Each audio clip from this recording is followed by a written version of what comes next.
It is ravaging every single segment of our society.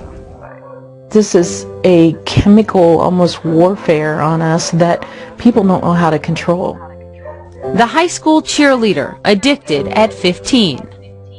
The 20-year-old baseball player dead. These fathers now inmates because of their addiction. And even the sheriff's former wife addicted. This is the real picture of America's opioid crisis, where drugs don't discriminate. It's infesting neighborhoods across the heartland and from coast to coast. These are kids. They're your next door neighbor, my next door neighbor, my kids' friends, our children. I tell my kids when they come to my treatment court, you have 3 options in my court. You graduate from treatment court, you're going to prison, or you're going to be dead. Death, jail, or recovery. The only options for the millions of Americans now addicted to opioids, from prescription pain pills like oxycodone to street drugs like heroin and fentanyl. The intersection of I-70 and I-75 means Ohio has become a distribution hub for drugs and a crossroads for this crisis. The Ohio Department of Health says more than 3,400 people across the state died from an opioid overdose just last year. Here, the morgue freezers are overflowing with the bodies of those who lost their battle. The overdose rate has doubled in the last 5 months. So since the end of December 2016, we have seen an amazing, alarming increase in the number of accidental overdose deaths. Montgomery County Coroner Dr. Kent Harshbarger says the death rate is 3 times what it was just 2 years ago. Nearly every night, his morgue freezer fills up. And up to 70% of the bodies in here are mothers, fathers, brothers, and sisters who died from an opioid overdose. There's no one excluded. This is happening to every socioeconomic class in our community, every age. One of them just last year was 20-year-old Bradley Stokesbury. Great kid, great student, loved life. Brad died from an overdose in the same hospital where he was born.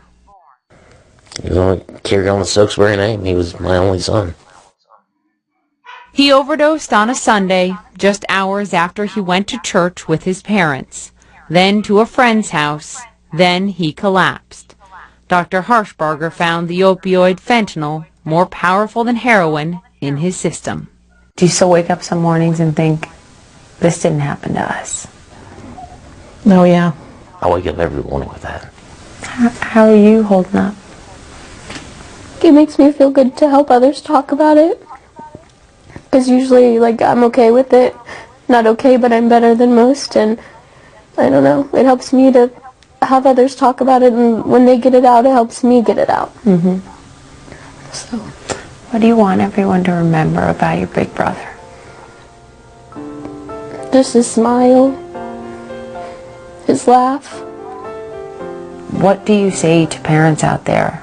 Talk to your kids. Yeah, talk to your kids. You did that and you lost your son. Yeah. And that's why it's even more important. We would have done it more, probably. Mm-hmm. Dr. Harshbarger has had to perform autopsies on victims as young as 13 months. Babies dying from exposure to their parents' drugs. What's most challenging is seeing the same story repeated over and over again. The death rate is so fast. So fast and rising, because even though the total number of opioid prescriptions has declined significantly, the street-made opioids are only getting stronger and more deadly. There's much more powerful products on the street, so it's the fentanyl and the fentanyl analogs. Carfentanil is designed as a large animal tranquilizer, so you can deliver a very powerful product in a very small amount, so a dart into a large animal like an elephant and can paralyze them. And so that small amount in a human is lethal. We are experiencing a number of deaths that are simply unparalleled with anything that we've known in our history. It is ravaging every single segment of our society. If we don't do something, then we lose our great thinkers. We lose those people who are going to contribute to our economy over time. We lose our professors, all of our great educators. This runs across all socioeconomic lines, and we lose our future. We lose our future? We lose our future. We can't take that position. Judge Anthony Capizzi is trying to save that future. He runs the Montgomery County Juvenile Court, but lately he sees his job as much more than that. I have jurisdiction over children until they're age 21. The challenge for me right now is to keep them alive that long. I run the treatment court here, and I have my treatment court on Thursdays. And there are days I don't sleep because I worry that by Monday they'll be dead. I have on my bench pictures of all these young people that passed away in this courtroom who sat here in front of me and now they're dead.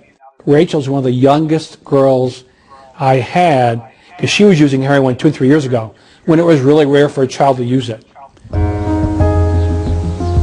When my counselor said, like, I want you to picture your mom coming to the morgue to identify your body, like that just, it broke me. Like, I can't picture putting my mom through so much. Rachel was a high school cheerleader. She graduated with a 4.0, but under it all was a heroin addiction since the age of 15. How does a 15-year-old cheerleader from Ohio start doing heroin? Like, it started my freshman year and I was doing good. I was cheerleading. Well, I ended up like not going to school as much and I ended up getting kicked off the cheerleading team. So your heroin addiction landed you in jail, in rehab. Did you think you could end up in the morgue? I did. I overdosed twice, like officially, like when I was 15, before I had stopped. You overdosed twice at 15 years old. For people watching across America who think this can't happen to my kids, and this can't happen in my neighborhood, and this can't happen in my family, what do you say to them? It can. It did. I never thought that I would be on drugs, ever. I never, like, I thought I was happy, had it all, and then all of a sudden it was taken from me. So what's this? This is one of our basketball cheerleading pictures. That's you in the front row? Yeah. Just 2 months ago, Rachel relapsed, only once, she says, succumbing to her addiction. I tell myself, like, the average person, like, relapse, it's a part of recovery. I had to keep moving and get up. Who are these inmates that are in here for opiates? It's just a cross-section of our community. You know, you have 20-year-olds. Claremont County Sheriff Robert Leahy knows the havoc heroin can inflict all too well. His then-wife became addicted.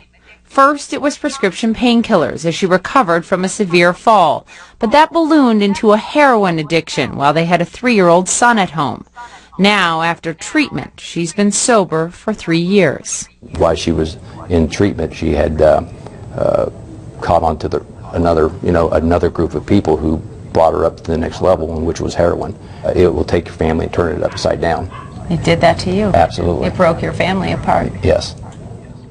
Claremont County has seen opioid overdoses increase 2,000% in just the last decade.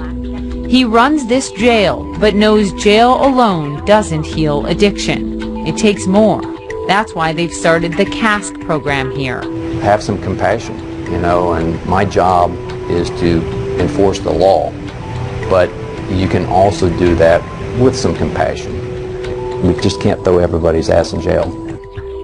It's like a rehabilitation therapy in a jail setting. Rehab in jail? Rehab in jail. Is it working? Yeah, I think the numbers right now are showing us that it's promising. When I was 18 years old, someone talked me into using heroin. They said it's a lot stronger. They said you don't get sick from it like everyone tells you, which was obviously a lie. And I started doing it, and very quickly I was doing it every day. And you're clean now? Yeah, I actually feel great now. And what I think this program did for me is, in the jail, you know, you go to jail, you don't really learn anything. I think this program gave me the ability to take a mess and turn it into a message. A message of hope for his 4-year-old daughter. I just want to be a good role model for her. I want to stay clean. I'd like to go to college. You know, I still have dreams and stuff. I'm still young. And I just want her to be able to look up to me and say, like, that's my dad, and be able to follow me, you know, and it'd be a good thing. Brent is 36, a father of 3, and says he's been addicted to opioids half his life. When you were 18 and you took that first pill, what were your dreams then? What did you want to be? I wanted to fight for my country. I wanted to join the Marines. I'm lucky that I had an opportunity to come here instead of committing more felonies, because that's probably where the drug would have taken me. You feel lucky to be in jail? Yeah. I mean, with the epidemic that's going on right now with heroin or fentanyl or whatever they're putting in the dope now, I could be dead. He was arrested for driving high while his 5-year-old son was in the back seat. There's no real excuse for what I did except for, that's the length you go, because you try to live your life, but when you're addicted to a drug like that, you have to use that drug to keep yourself going. For people watching across America that say, that's them, that's not me. It's everybody. I mean, I don't know how many times I've been sitting there waiting on my dealer, and I've seen people in Lexus, Mercedes, getting out in business suits, going to the same dope dealer I was going to. It could happen to anybody. Does it ever come to the back of your mind, Sheriff, that you think could have been my son? Oh yeah, scared to death. Scared to death. Scared to death and coping with more and more death. Preliminary data in Ohio show 86% of drug overdoses last year involved an opioid. I do think that there is still a feeling across the country thinking that is so tragic, but that can't happen to me, and that's not in my neighborhood, and that's not in my house, and that's not in my family. No, it is. You're naive if you think that, because it's everywhere. These are the families living heroin's hell and watching their dreams and their children's dreams slip away.